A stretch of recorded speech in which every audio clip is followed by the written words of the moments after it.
Hey tribe,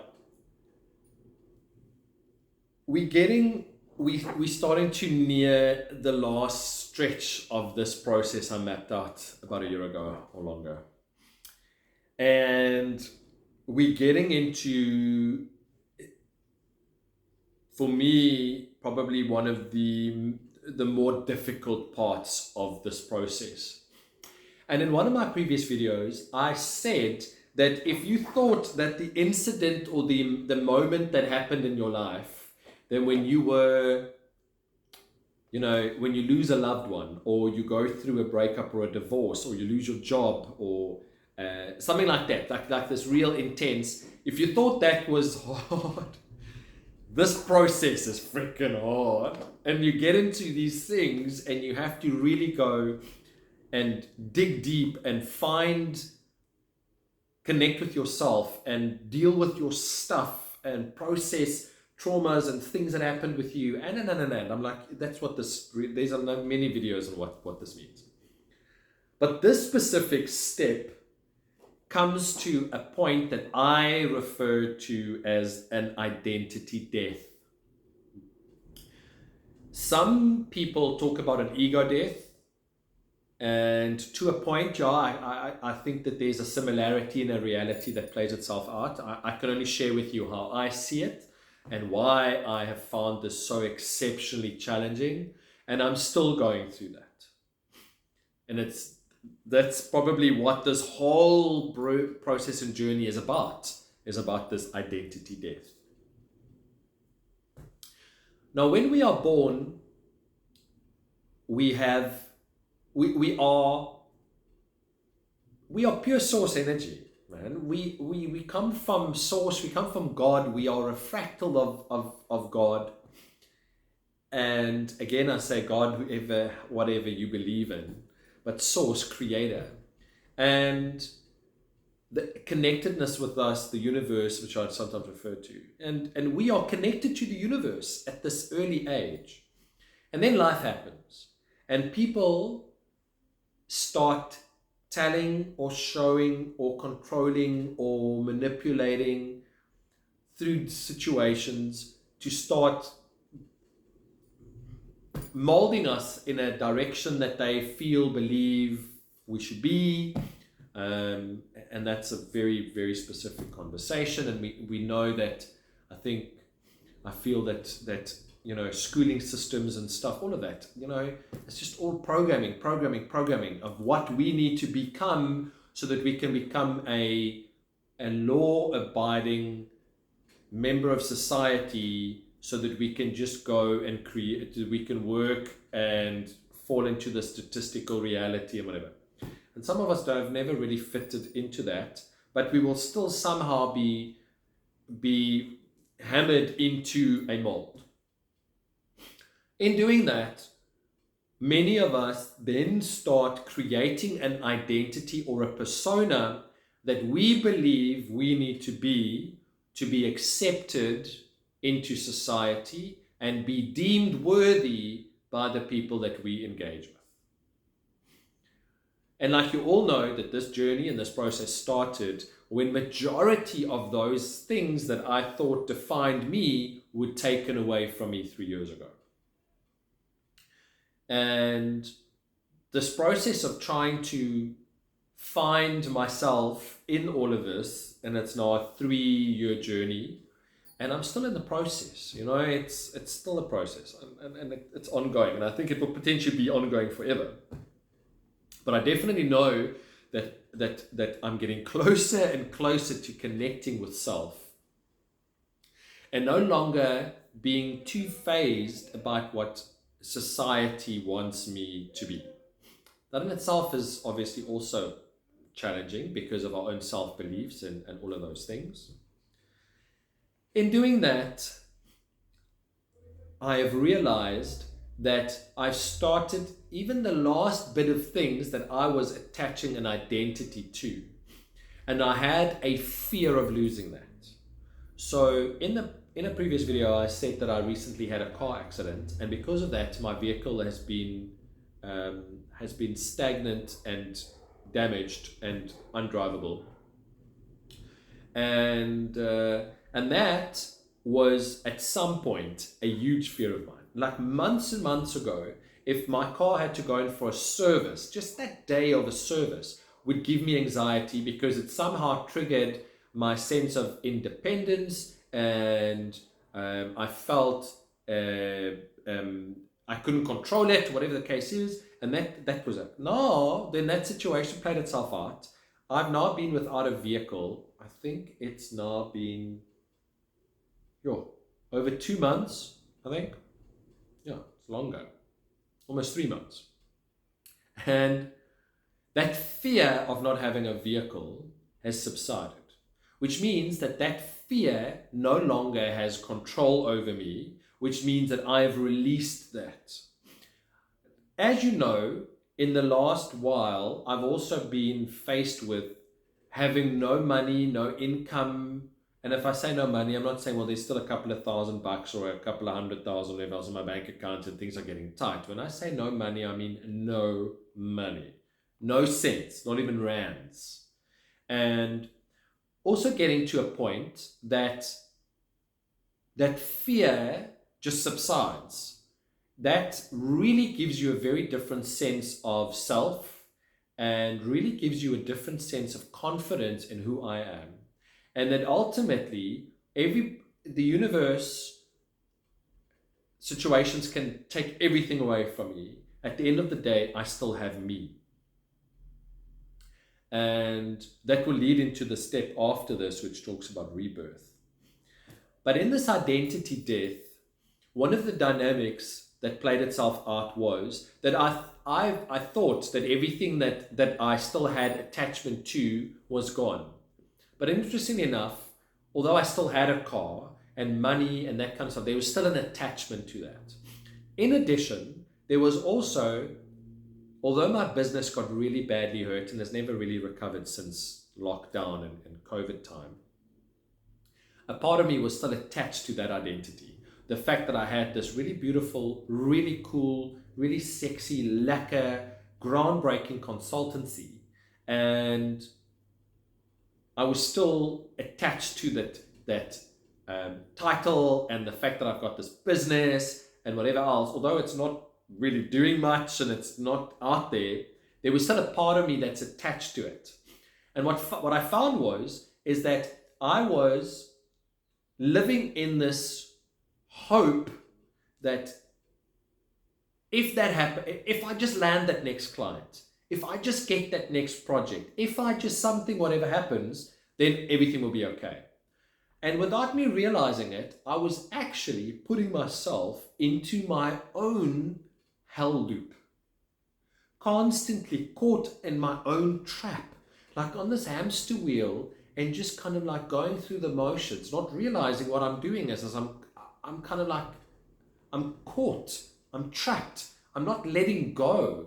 And in the previous steps I spoke about, this concept of surrendering to the universe, surrendering to life, surrendering to things and playing itself out.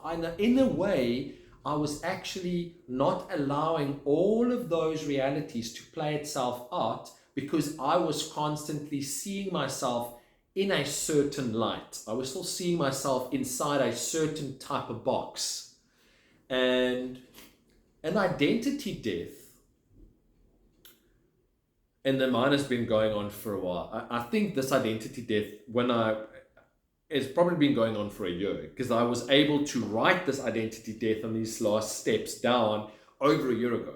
So this process that I'm kind of like, you feel like you're dying and you don't really know why you're dying. And that's not a physical death. It's just like nothing that you thought of, nothing makes sense anymore. The world is not what you thought it was. The people in your life are not what you thought they were. Many of them aren't even there anymore. The relationships that you've been putting so much effort into are not reflecting that back to you, and. So there's all these dynamics that are playing itself out, and you kind of like feel like you're drowning and you're just constantly trying to survive. And in that context of, you have to let that die. You have to let it go. Whatever you're holding on to, the smallest bit, like obviously we're talking about the traumas and the stuff, guys, like we're talking about that.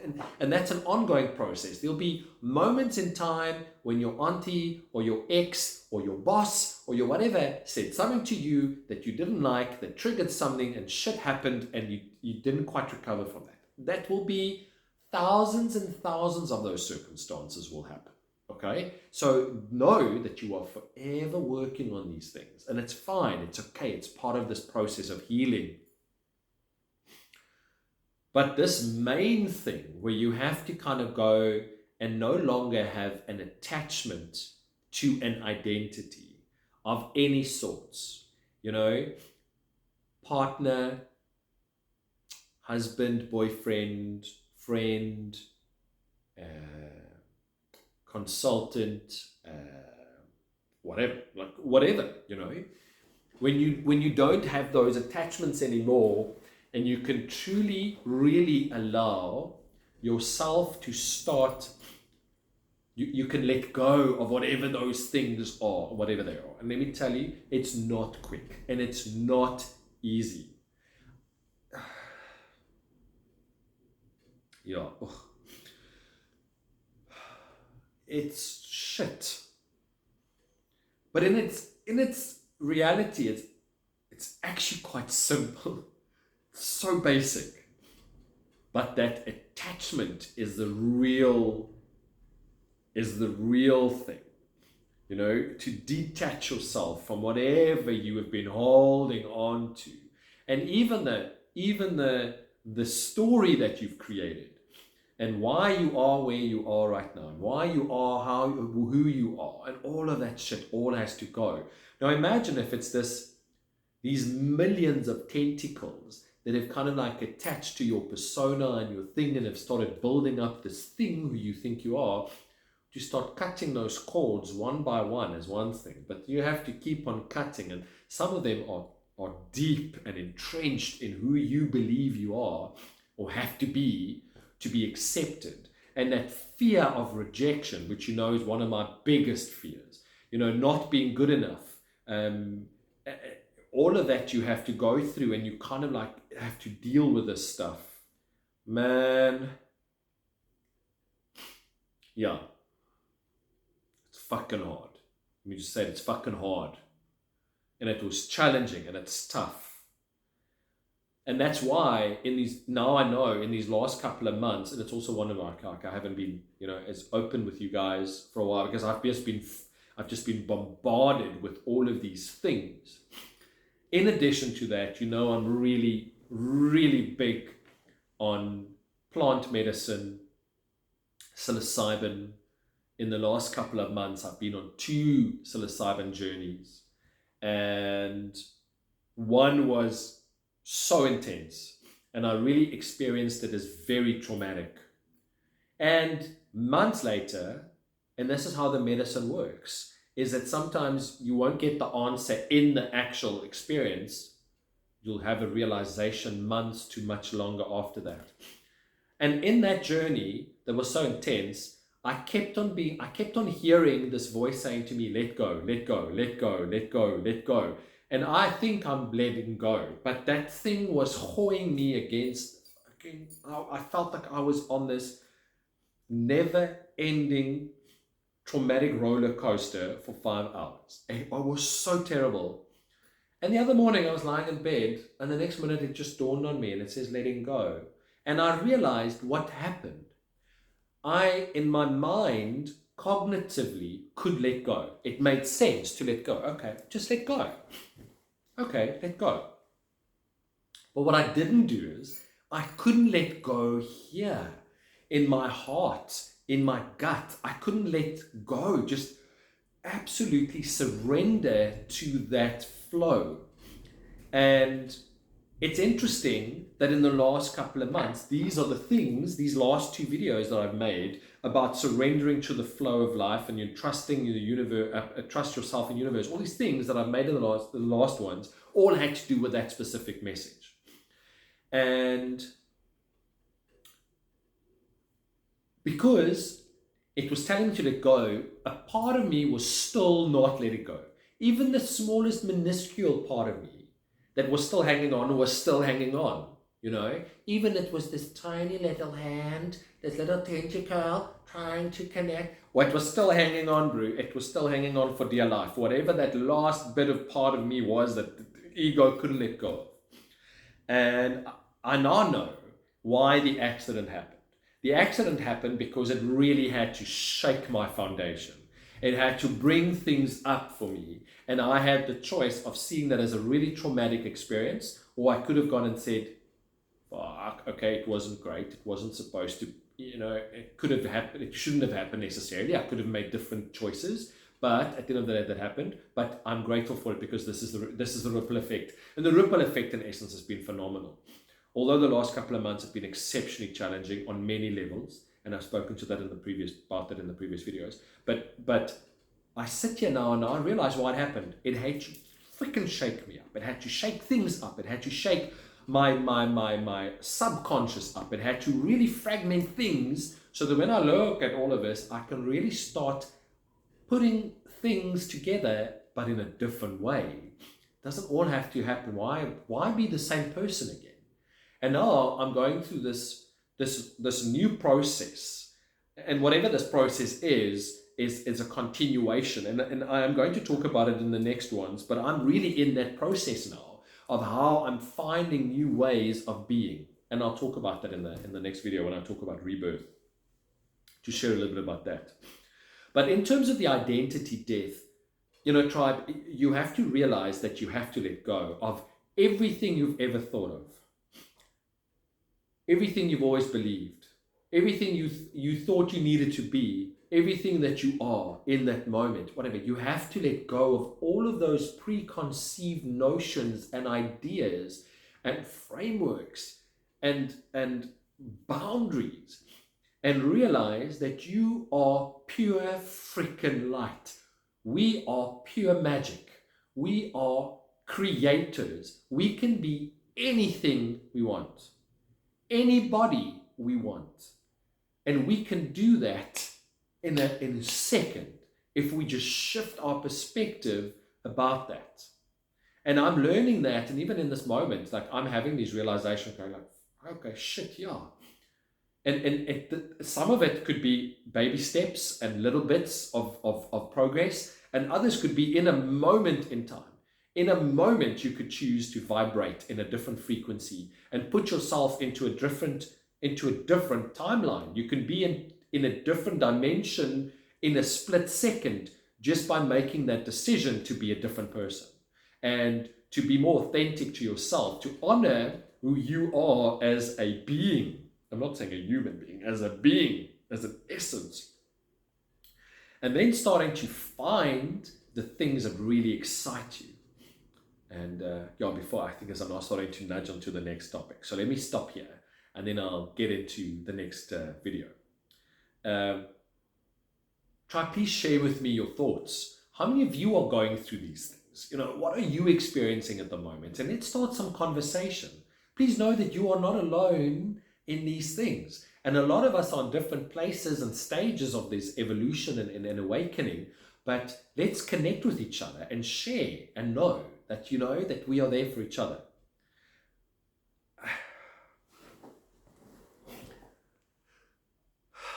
I wish all of you so much love and light.